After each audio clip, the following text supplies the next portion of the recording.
this lighting. It's very autumnal because, you know, it's like, I don't know, orangey. Anyway, hey guys, so it is one of these days I'll actually get with it and be prepared for the opening of my vlog. It is 10 o'clock on Sunday, October 18th.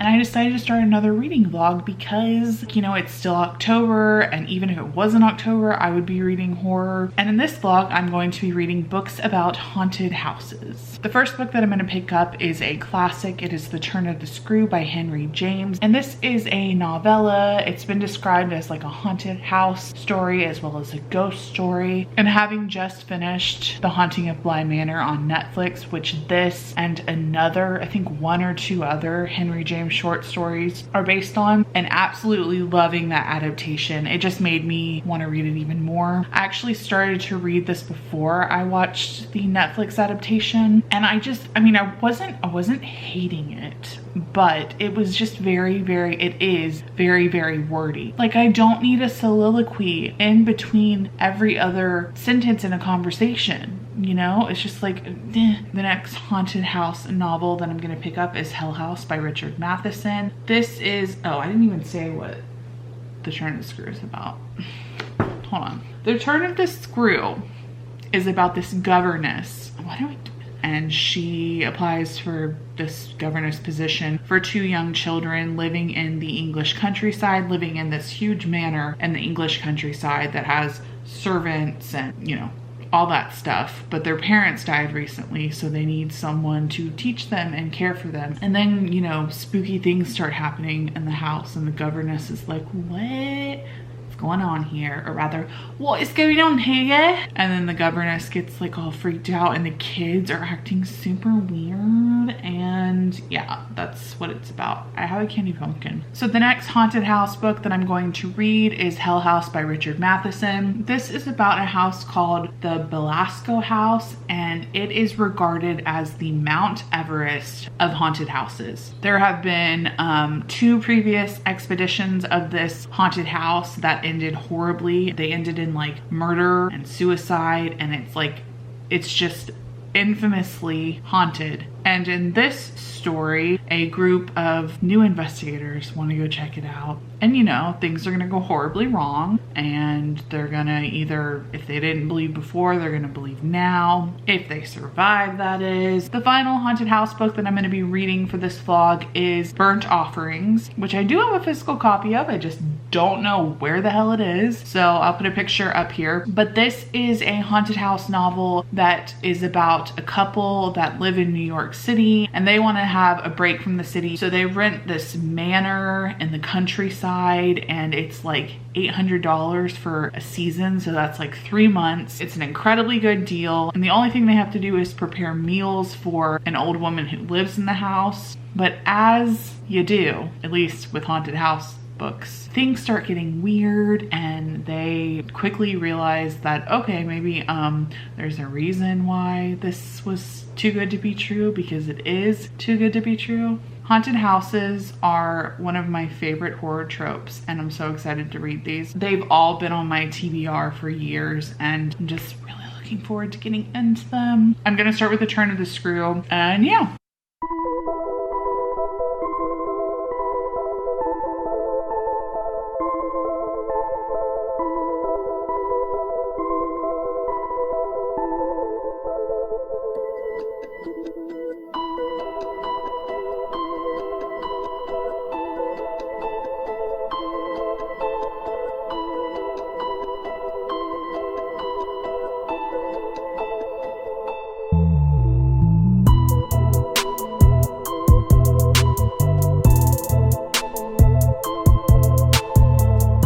Hey guys, so it is the next day, and as you will have seen, I did some house chores, made dinner, ate dinner, and I just put down The Turn of the Screw. I've been reading it for an hour, maybe an hour and a half, and I've read 77 pages. This book is so small, but it's so dense. I'm liking it more the second time reading it, but it takes a while to get through.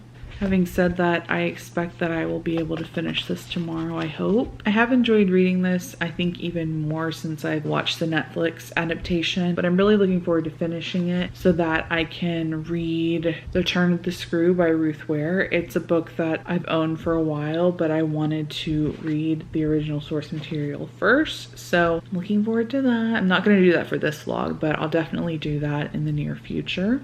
Tomorrow I have to work, and then I have an appointment to go to, and then I'll be home. Actually, I have to go to my appointment during the day, during my work day. So I'll be home around like, I don't know, noonish. I'm getting pretty sleepy. I'm not gonna lie, it's 11 o'clock. Hi guys, so it is 6 o'clock on Tuesday, and I've done a bit of reading after work. I read like, my eye itches, ow.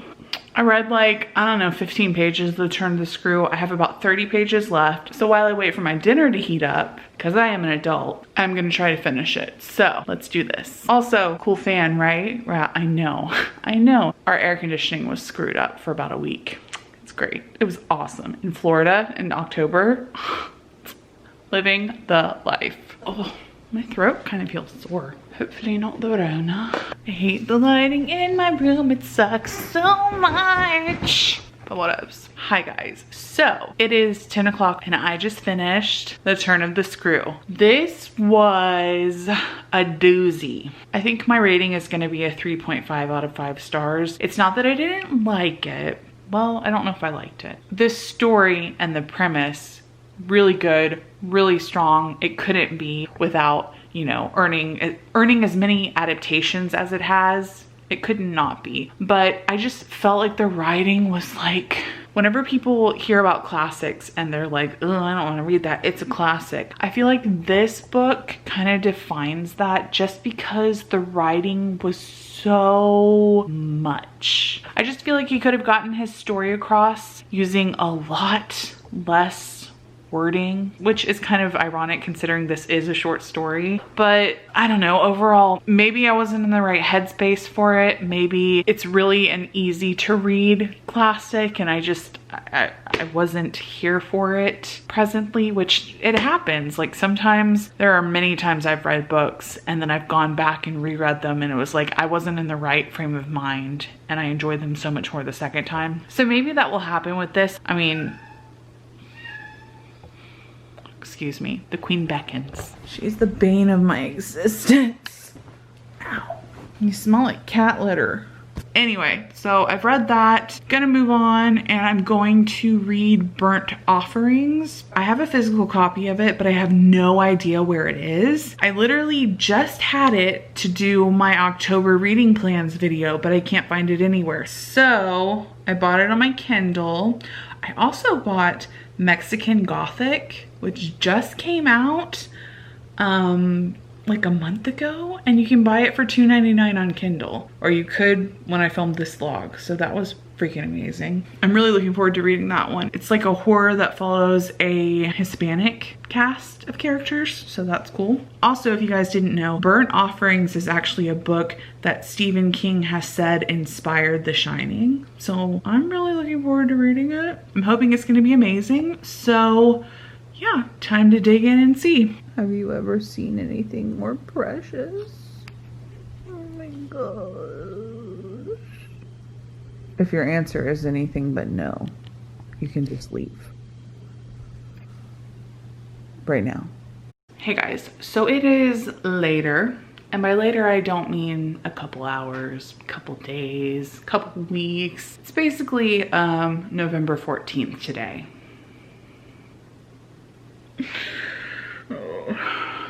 Last time you saw me, I was reading Burnt Offerings by Robert Marasco. And this book is short. You can see that. It's very short. It's just over 200 pages, but it put me in such a freaking reading slump. I literally just finished it yesterday and I ended up giving it a 3 out of 5 stars. The last half was definitely a lot better than the first half, but this still wasn't as good as I was expecting it to be, especially for the reputation that this book has, which is that it inspired Stephen King to write The Shining. It was really hyped and it just kind of let me down, but like I said, the last half was a lot better and I enjoyed the ending. It was very haunting and gothic.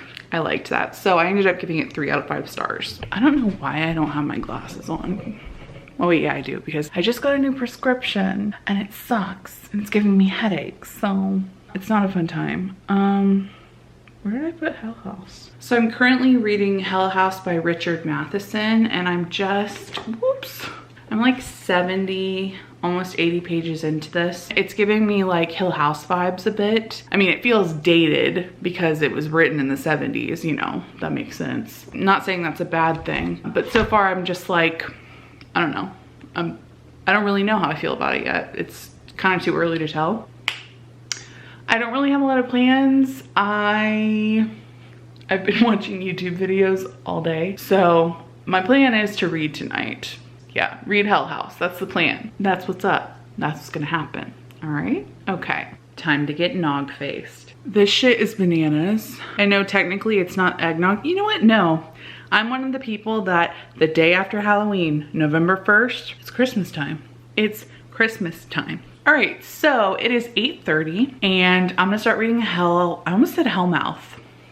My mind is always on the Buffy verse, clearly. I'm gonna start Hell House. And I'm gonna drink this nog and it's gonna be a great time. Like honestly, it's the little things, like drinking eggnog while I read. I don't know, it's just so lovely, you know? So I'm gonna try to make a dent in this book. From what I've read so far, it's very reminiscent of Hill House.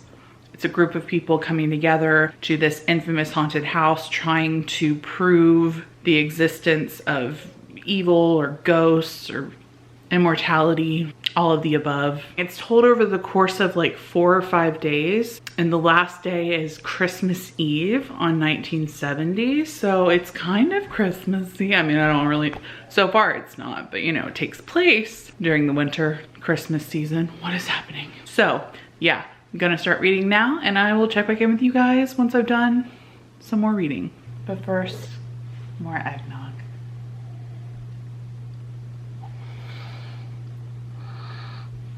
Y'all, it's just so fluffy. Oh my God.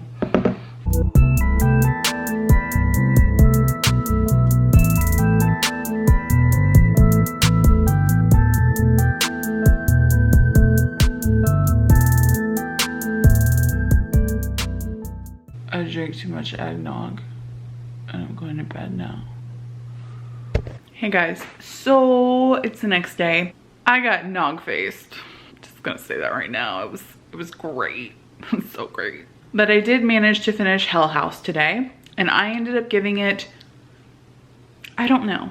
It's either 2.5 or 3 stars. And the thing is, the writing was good, but the portrayal of women and the descriptions of women's bodies, like it was just so clearly written by a pervy man who's just like fulfilling his fantasies on what the perfect body of a woman is. And it was just like not necessary. Like I literally don't need that many descriptions of women's breasts because, you know, I've got them myself, so I'm good there. And overall, like the writing that wasn't centered on women's bodies was good, I guess. It was okay. It wasn't anything special. The scare factor was like, I mean, this is not the scariest haunted house book I've ever read by any means. Having said that, it's one of the first that apparently jump-started the genre, so I guess maybe it was scary back then. But Stephen King said it was super scary, and I'm just like, I'm starting to think like, Stephen King, you must get scared really easily, because no. The book had like an American Horror Story hotel vibe if that season had sucked a lot. And I know it's not everyone's favorite season. It's not my favorite season, but it has similar vibes to that. The people that were inhabitants of the house before this new group of people are investigating it were like crazy perverts. Fuck.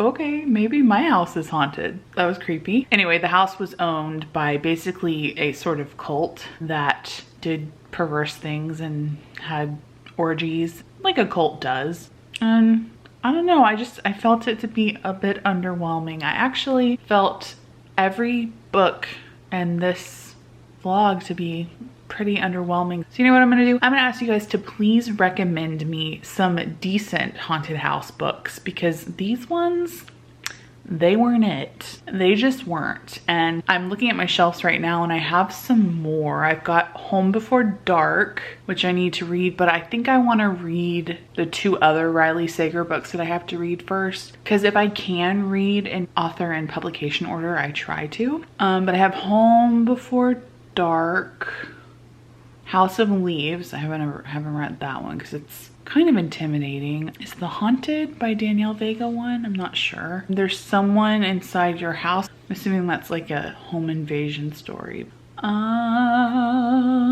The Turn of the Key. It's a retelling of The Turn of the Screw, which I have not read. I've actually never read a Ruth Ware book before, but that's the only one I own, and that's the one that I've heard the best things about. So I definitely could read that. I probably have some more that I'm not thinking of, maybe not. Regardless, I could definitely use your guys' suggestions, so please leave them down below. Even if you haven't read the titles, if there's just, you know, haunted house type books that you've heard of, let me know below, because I would really appreciate that. All right guys, so that is all for this video. I hope that you enjoyed it. In the comments below, I would also love to know what other sort of videos you guys would like to see from me. If you want to see more vlogs, great. Do you have any suggestions on like themes? I'm trying to think of some sit down video ideas, but those are just like, I don't know, those are getting harder and harder to make. So if you guys have suggestions for those, I'd actually really appreciate that. That would be awesome. All right guys, so that's all for this video. I hope that you enjoyed it, and I will see you in my next one.